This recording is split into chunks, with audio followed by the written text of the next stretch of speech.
When was the last time we had a good old-fashioned YouTuber movie? And I'm not talking about like an actual movie made by a YouTuber, like what Raka Raka has done with Talk To Me, or a documentary about how a YouTuber learned to bash another guy's head in. I mean a proper YouTuber movie. I mean an incredibly subpar, cheap product with a YouTuber's name just slapped on. We haven't seen one in, I want to say, a good 4 years, and that is a travesty. I truly think it is. And today we're going to be exploring the question, what happened to them, and are YouTuber movies best left in the past? The Bible says on the 7th day of the week of creation, God rested, but we all know that isn't true, because on the 7th day, he made Fred the Movie, starring Fred Figglehorn. And honestly, for what it is, ain't bad. At the time, people hated it, and as time went on, people still hated it. But in comparison to other YouTuber movies, this is the Shawshank Redemption. I'd argue that this is actually watchable. Like, it's a movie about Fred from YouTube. If you're going into this expecting some kind of highbrow comedy, you're a dumbass, and that's on you. For what it aims to be, which is a movie about Fred Figglehorn, it does about as good a job as can be done. And I'm not ashamed to admit this, I had this on DVD when it came out, and I liked it. I'd go as far to say I loved it. I watched it probably at least 7 times. In all honesty, I think it was revolutionary. Like, Fred walked so Joker could run. Although it is a bit of a weird choice to make a feature-length movie about Fred. You know, like a character known for being completely unbearable and screaming. If acting compilations on TikTok made by 13-year-olds are anything to go by, Fred is due his Oscar. The high highs of Fred the Movie, however, are never matched in the sequels, not even for a second. Like, I've seen beheading videos that are more fun than Fred 2, Night of the Living Fred. The whole plot of the movie is Fred thinks his new music teacher is a vampire. Mommy is a vampire! And the ending is he isn't a vampire. Yes, it really is that dull and meaningless of a film. The only funny thing about it is it's heavily implied throughout that the music teacher is a massive creepy nonce. I think he said he's gonna suck the life out of the kids. Oh, mother. There's also a bit where they do a Twilight thing and Fred has been CGI'd to be like a ripped guy. And I just find this funny because I am 8 years old. Fred 3 Camp Fred is marginally better than Fred 2, but that isn't a compliment in the slightest. To give you a kind of vibe check on this movie, there's a running joke where the camp Fred is at is called Camp I Wanna Pee-Pee. So yeah, very funny. There's also a section of the movie where he screams for a full 45 seconds straight.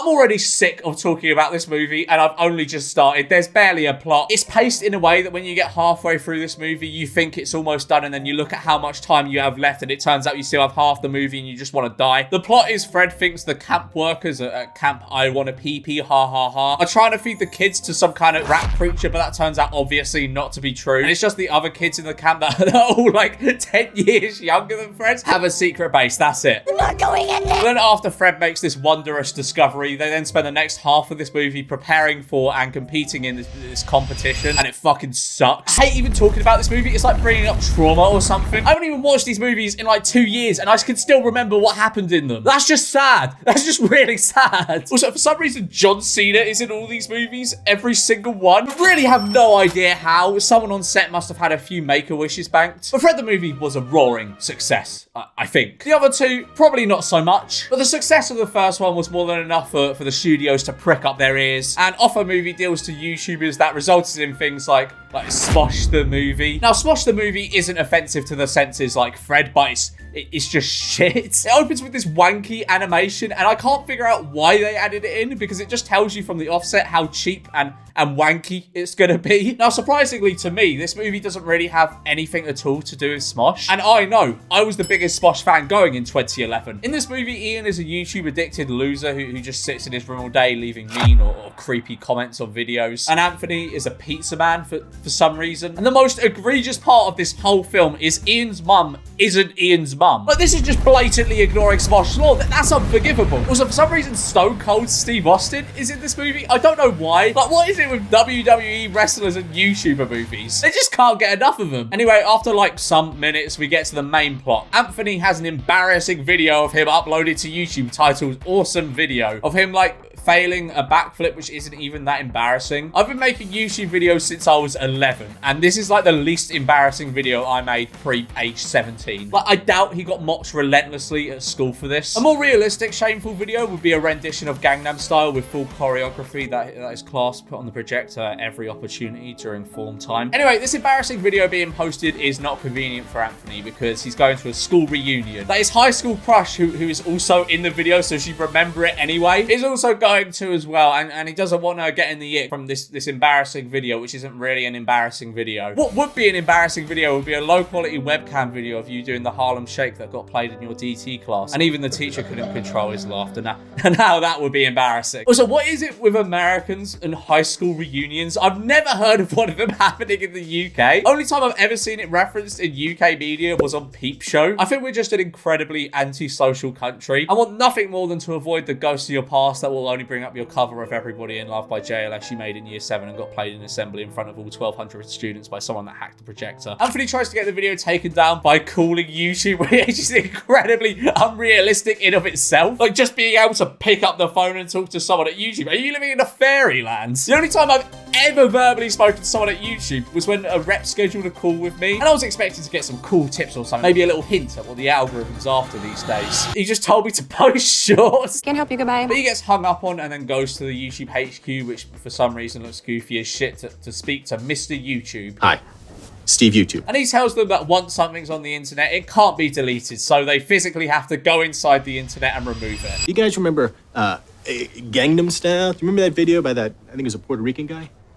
Yeah. So they go through a portal and it looks terrible. Like I'm watching a copy of the film that's been re-uploaded to YouTube, so the bitrate is fucking awful. But even through that, I can see the special effects are shocking. But yeah, they're now on YouTube, I guess. You're taking the piss. Hello, everybody. My name is Markiplier. Oh my god, it's fucking Markiplier!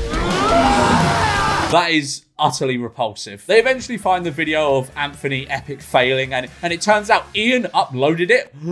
But like, if he uploaded it, can't he just go to his channel and delete it? So naturally they get in a fight and teleported to another part of YouTube. And then the YouTube man tells them they're stuck in YouTube and tries to kill them or something. They go back to their house, but great googly moogly, there's a big old gap where their house used to be. This is because the video of them fighting went viral and it made them loads of money, obviously enough to buy a massive house off one short viral video. Anthony turns up to the reunion and talks to his love interest, whose name I honestly can't remember and I'm not arsed enough to look up. And it turns out she loved him when he was just a normal guy. So he gets up on stage and sings and kills a man, and then she falls in love with him. So moral of the story, be yourself. Ian and Anthony both know this isn't a good movie by any stretch of the imagination. It's not a good movie. And yeah, fair enough. If someone offered me a fat bag to do the meaningless movie, you best bet I'm taking that. But there are a couple of strange things about this movie. First of all, why is it a 15? This movie is maybe made for 12-year-olds at most. Who above the age of 15 is going to sit down, watch this and enjoy it? And seriously, I don't know why this is rated a 15. I think they said shit once. Also, why would I search on eBay for a DVD copy of this film? Are they going for this much? This isn't like listings that haven't sold. These have sold. These are sold prices. It's not even like it's a rare piece of lost media. Someone has literally just re-uploaded it to YouTube and no one has been asked to take it down. At this point, I think audiences were tired of simple YouTuber the movie titles and we're ready for something fresh. A story that has nothing really to do with the YouTubers themselves, but to see them act in something. This ushered in a second kind of YouTuber movie. The YouTuber movie that is still basically a YouTuber movie, but doesn't have their name in the title, so I guess it gives it slightly more credibility, maybe. An example of one of these would be Not Cool by Shane Dawson, which is fucking abysmal. I made a whole video on it a while ago, and I do not wish to revisit it, thank you very much. When I say I would rather watch the Smosh movie 3 times in a row than watch Not Cool once, I fucking mean it. There was also Lady in America, which was like,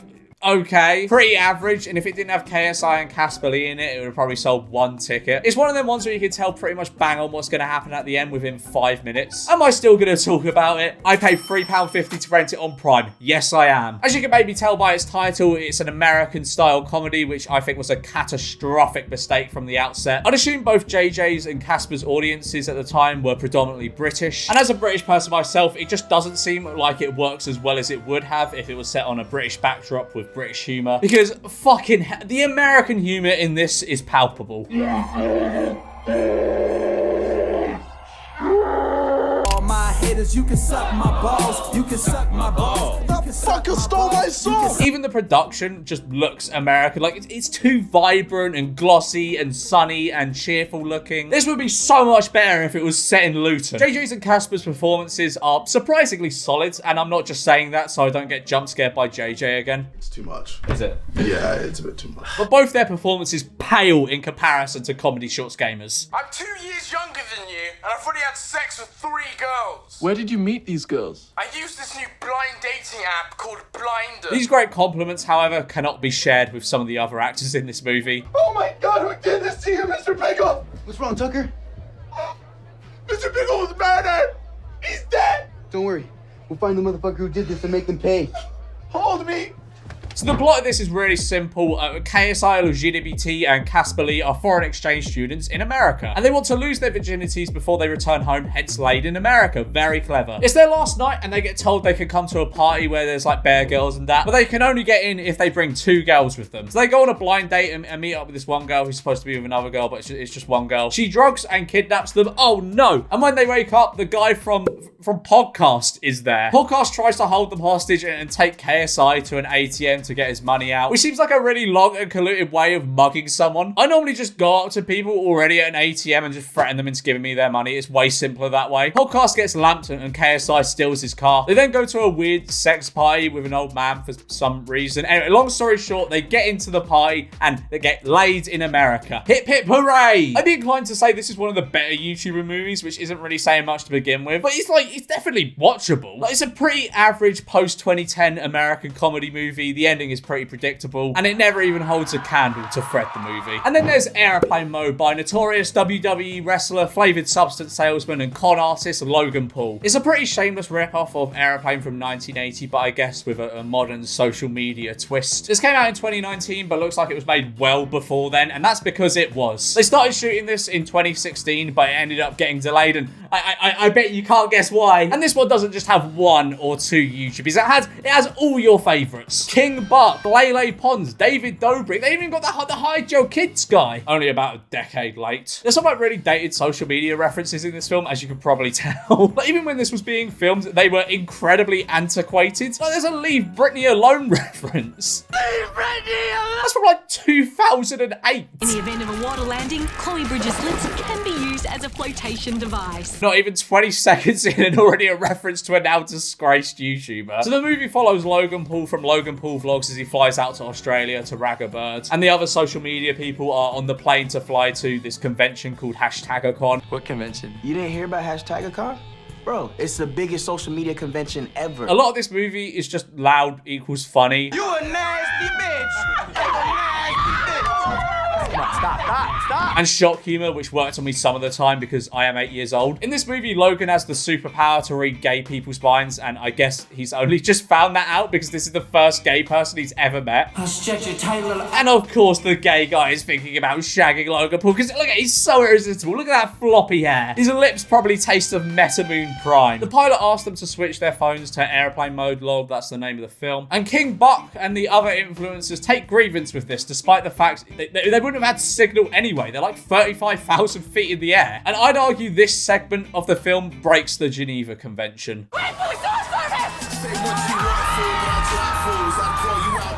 Do you get it? Because they're taking selfies because they're social media stars. The fact they all refuse to put their phones in airplane mode makes the plane break and kill the pilots, I guess. Logan is sat next to a woman on the flight, and in the end, Logan sacks off his e-girlfriend and gets with her and said, oh no, I spoiled it, I'm sorry guys. In a similar way to Laid in America, you can tell exactly what is going to happen at the end as soon as they meet. It's so obvious. Oh yeah, this movie also has this fucking pillock in it. Nick Swardson, who is the worst actor to ever live, and I'm not being dramatic. Don't even try and tell me I am, because I'm not. He was in Jack and Jill, a movie so bad that when my dad walked in on me watching it years ago, I felt an overwhelming sense of shame that I'm still yet to get over. I'm embarrassing just admitting to you that I've seen that film. He does this bit where he wants to breastfeed a baby, and it's really gross, but not in like a funny way, just kind of like a grim way. So I won't show it, but it's the worst bit in this movie by far. I have no idea why that or him in general were included in this film.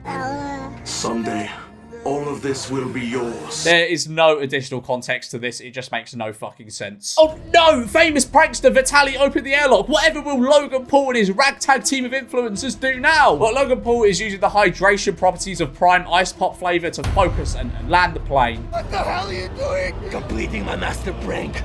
There is no social media convention. It turns out the social media convention was a prank from Vitaly to get them all on a plane and crash it. We should probably make it one of the tamer pranks from the 2010s. Oh my god! Today we're gonna be robbing people. Anyway, Logan Paul heroically saves the day so the influencers can get back to influencing. Hurrah, hurrah! Before the end of the movie, they managed to get another knee slapper in with a fucker right in the pussy joke. Yeah, that was brilliant. I laughed a lot. And there's also this scene, which is simply unforgivable. When that plane was going down, and I thought we were all dead, I had one split second to ejaculate into this Tupperware so I could let my seed live on. I made this out of my penis. Put it in your vagina.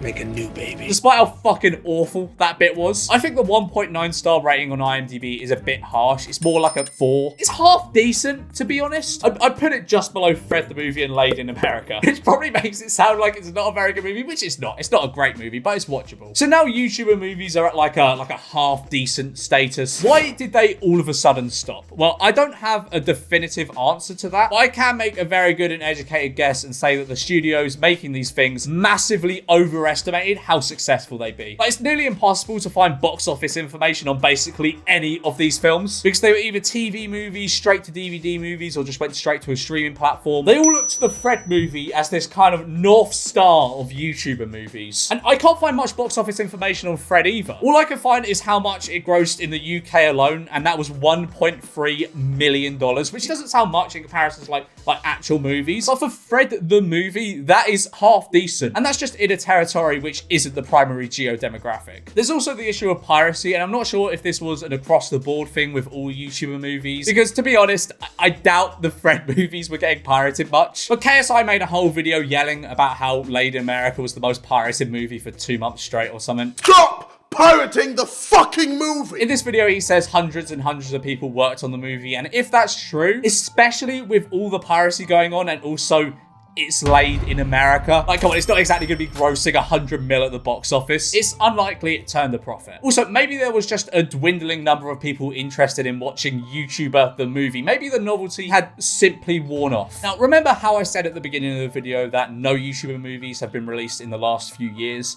Well, I lied, because there has been one, or at least one that I'm aware of. One that I think was supposed to release a while ago, but was delayed to last year for some reason. A movie that proves my theory of no one really cares about YouTubers in movies anymore. An absolute beast of a movie. Please allow me to introduce you to the most recent acting venture from Jake Paul, A Genie's Tale. A movie about a dog from America's Got Talent that gets possessed by a genie, and also Jake Paul is there. I would bet you anything you have never seen or heard of this movie before, and for good reason. It looks shocking. This movie legit has the same production value as a 2012 YouTube sketch. It has no business being released in big 2022. We've been cooped up in here for 347 years, 15 hours, and 11 minutes. But this just doesn't look like a movie. Something's off. I think it's like the color correction or something. The whole thing looks like an advert for fabric softener or something. So the dog digs up a lamp and the kid rubs it, summoning a genie, but nothing happens because he hasn't made a wish yet. There's this little dickhead child that steals the lamp and smashes a cake for some reason, then blames it on the dog. The kid who originally found the lamp wishes for something in mumbled words that the best language expert couldn't possibly decipher. I wish you were as big as Bruiser. Probably something about him growing and now being able to talk, because he's grown and able to talk now. Like, it's a stupid dog movie, okay, for children. If you're 7 years old, you would probably enjoy this. I'm not gonna knock this too much because it's clear this is not made for me. Even with Jake Paul in this, like, it's Jake Paul. It's way too easy to take the piss out of him. It's not even fun anymore. But the whole thing is just confusing, to be honest. One, why did he agree to do this? And two, why opt for that hairstyle with that hairline? Honestly, I think I'm grasping at straws calling this a YouTuber movie because Jake Paul isn't even the central character. So to answer the question posed at the beginning of this video, are we better off without YouTuber movies? And I think the answer is a resounding no. YouTuber movies, although shit, are fun, mainly because they're very easy to rip into. I think YouTubers should start making movies again, and not proper ones. The kind of movie Fred ushered in. An absolute mess that could barely be called a movie. A movie that is such a car crash you can't help but watch. It's very easy to take everything seriously these days, and when someone breaks the status quo of taking art not seriously, people get angry, and YouTuber movies are about as unserious as something can be, and that is fun. Like, imagine it, they make Speed 3 with I Show Speed, and we can see him get blown up in a bus. They could make the Matthew Bean movie in a similar way to the Fred movie, where instead of pining after Judy, he pines after Mr. Beast. And Dream can make a movie like Hostel or Saw, not because he has anything to do with them, but I'd just like to see him be tortured for an hour and a half. So in saying that, to any studio executives watching this, I am open to making Memulous the movie. Here is my definitive ranking of YouTuber movies if any of you are at all interested.